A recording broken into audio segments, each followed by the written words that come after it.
No one expects to make a life or death decision in the middle of a paperwork line, but that's exactly what happened to Nurse Rachel Turner on a Friday night at Crest View General Hospital. It was nearly midnight when the emergency room doors burst open and a man staggered in his shirt soaked with blood, his face pale with shock. Jack Harmon, a 45-year-old man injured in a motorcycle crash, had somehow driven himself to the hospital despite a deep arterial wound in his left arm. He didn't have the luxury of time. He needed help, not a clipboard. Rachel, a 32-year-old senior triage nurse known for her calm under pressure, moved without hesitation. The moment she saw the blood trailing across the floor and the dazed look in Jack's eyes, she knew he was crashing. But as she reached to assist him, her supervisor, Janet Walsh, stepped in sharply. "He needs to register first," she said, citing the hospital's strict policy requiring intake paperwork and insurance verification before treatment could begin. Rachel didn't budge. "He's bleeding out," she said flatly, already moving around the desk. She wrapped her arm around Jack to support his failing steps and guided him straight into Trauma Bay 3. She applied pressure to the wound, called for a trauma team, and calmly asked his name. "Jack!" "Jack Harmon," he muttered. She nodded, already assessing his vitals and barking out the information to the on-call doctor. Every second mattered.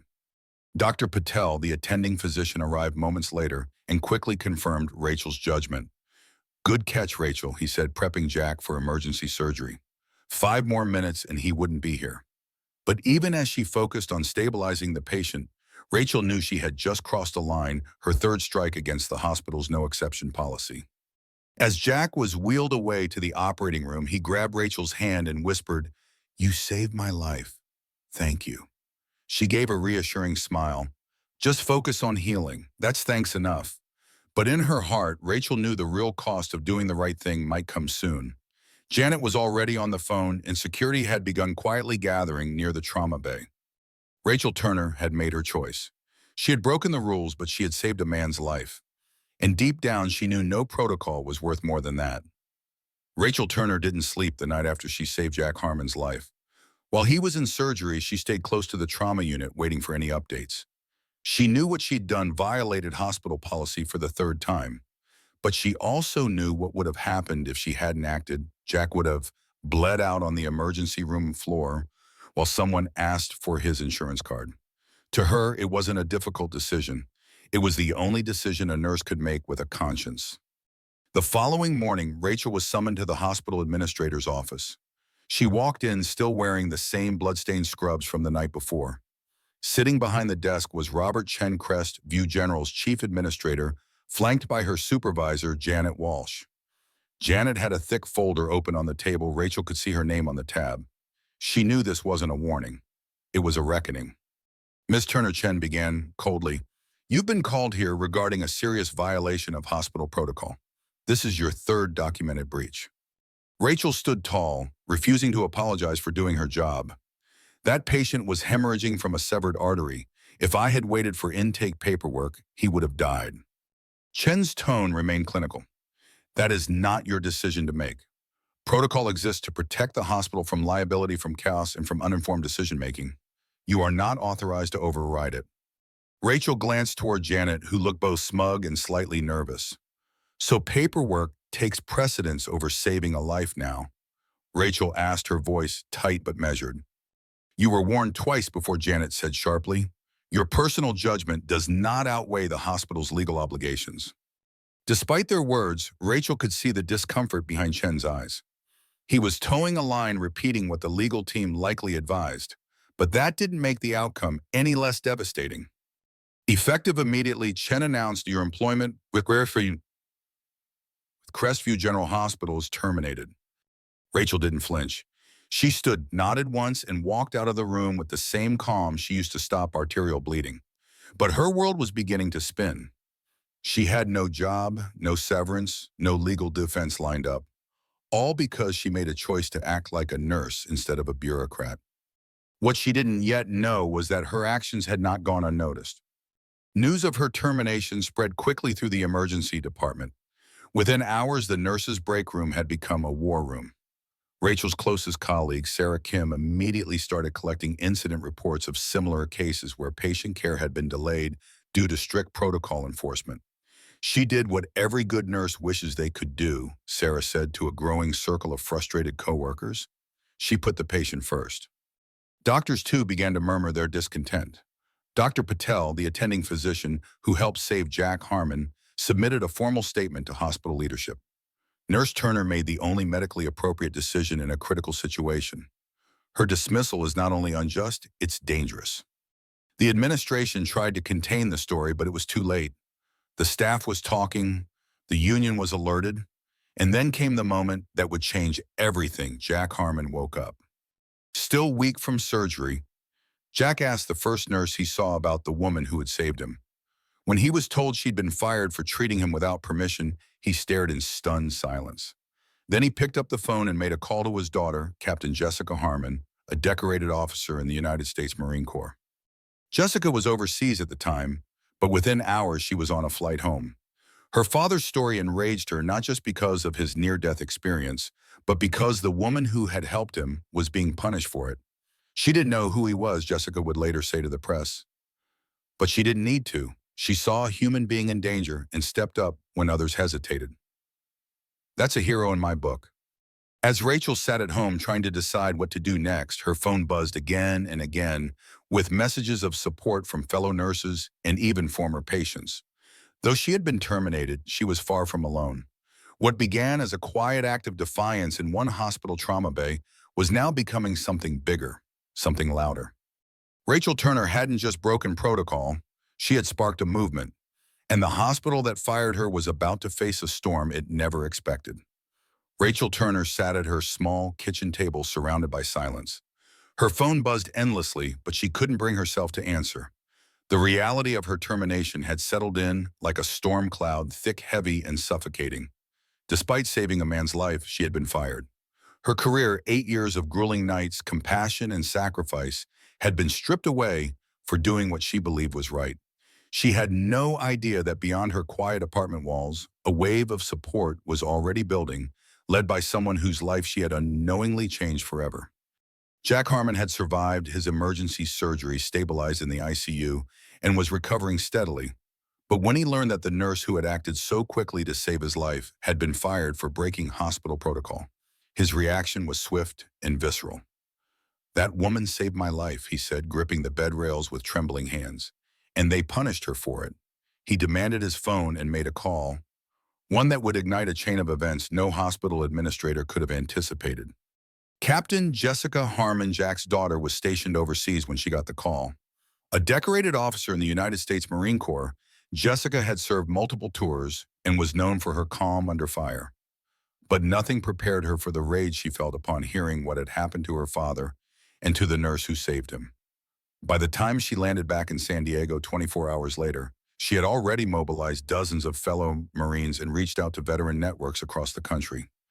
The following afternoon, as hospital staff tried to go about business as usual, the air inside Crest View General suddenly shifted.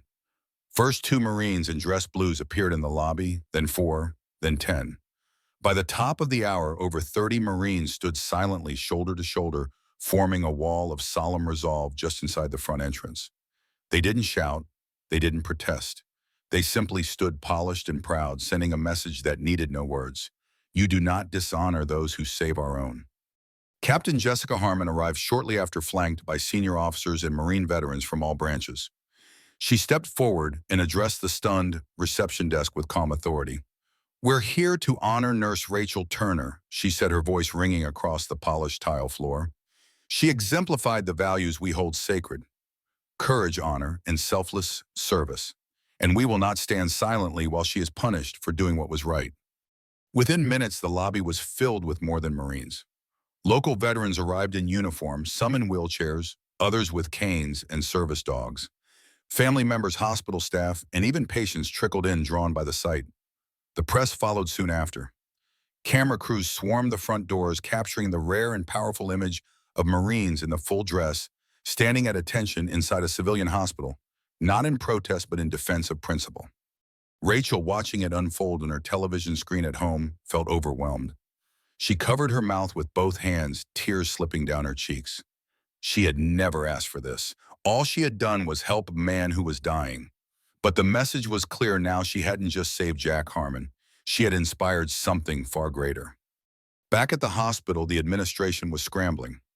Robert Chen, the same administrator who had fired Rachel, watched the scene from his office window. His attempts to contain the situation with internal memos and brief statements had failed. The story had exploded across social media, picked up by local news, and was now trending nationally. Hero nurse fired for saving veteran. The headlines read, "It wasn't just about hospital policy anymore. It was about values, about ethics, about what the public believed healthcare should stand for." Then came another blow to the administration. Congressman Michael Torres, a Marine veteran and member of the House Veterans Affairs Committee, arrived unannounced. He didn't stop at the front desk.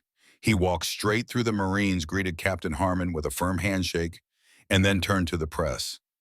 "Nurse Rachel Turner is exactly the kind of healthcare professional we need in this country," he said. "Someone who puts human life before bureaucracy." The crowd in the lobby erupted in applause. Inside, hospital board members began convening an emergency meeting. Staff members, including nurses from other departments, had begun to call in sick in quiet protest. Administrators were flooded with calls and emails from veterans groups, military families, and outraged citizens. Rachel Turner had become more than a nurse. She had become a symbol of something the hospital could no longer ignore. Outside, in front of the growing crowd, Captain Jessica Harmon took the microphone once more. "Rachel Turner didn't ask who my father was. She didn't care about his status. She saw a man bleeding and made a choice to save him. That is what service looks like, and we will not rest until she is reinstated with full honor." As the cameras flashed and the Marines stood silently behind her, one thing was certain: the fight for Rachel Turner's reinstatement had become a national movement. And this time the hospital wasn't in control of the narrative. The people were. The hospital boardroom had never been so full, nor so tense. As protesters gathered outside and Marines continued their silent vigil in the hospital lobby, Crest View General's board of directors met in emergency session. The national backlash had reached a boiling point. News networks across the country were airing segments on Rachel Turner, the nurse who broke the rules to save a Marine veteran's life and was fired for it. Letters poured in from medical professionals, patient rights organizations, and lawmakers.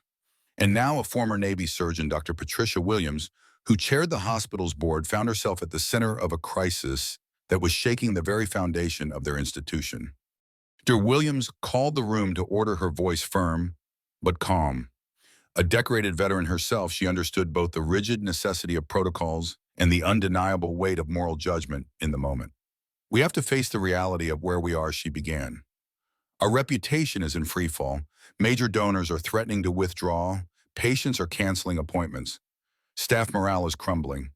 But more importantly, we've punished someone for saving a life." Meanwhile, down in the hospital lobby, the crowd had grown. Marines stood at attention while veterans of all ages joined them.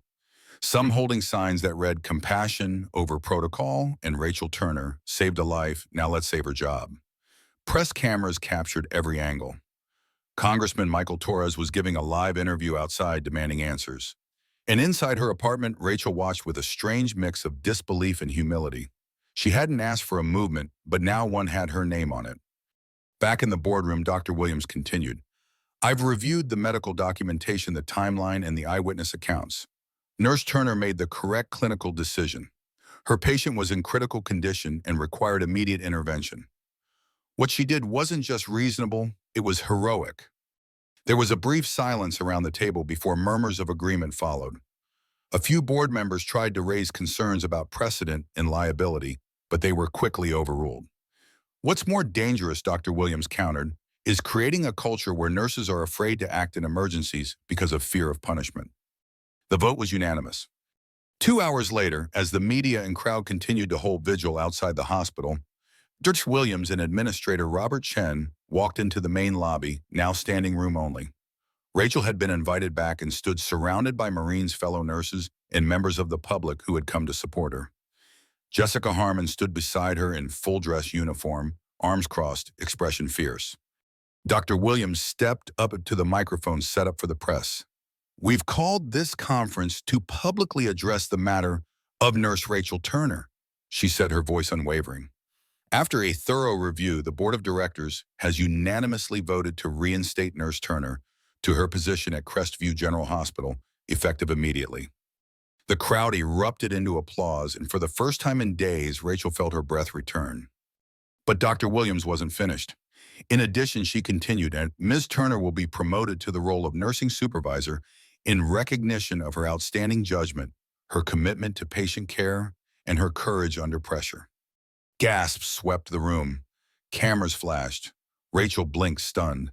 She hadn't expected a promotion, only fairness. Dr. Williams paused again, allowing the moment to settle before delivering the final blow to the hospital's old system. Effective immediately, we are suspending the current patient processing protocol. A task force will be created to draft a new policy, one that puts patient safety first while maintaining appropriate administrative standards. This will include representatives from our nursing staff, physicians, and patient advocates. We are not just fixing a wrong, we are building a better future. The reaction was instant. Marines straightened in respect. Nurses clapped, some with tears streaming down their cheeks. Jessica Harmon stepped forward and embraced Rachel as the crowd surged with cheers.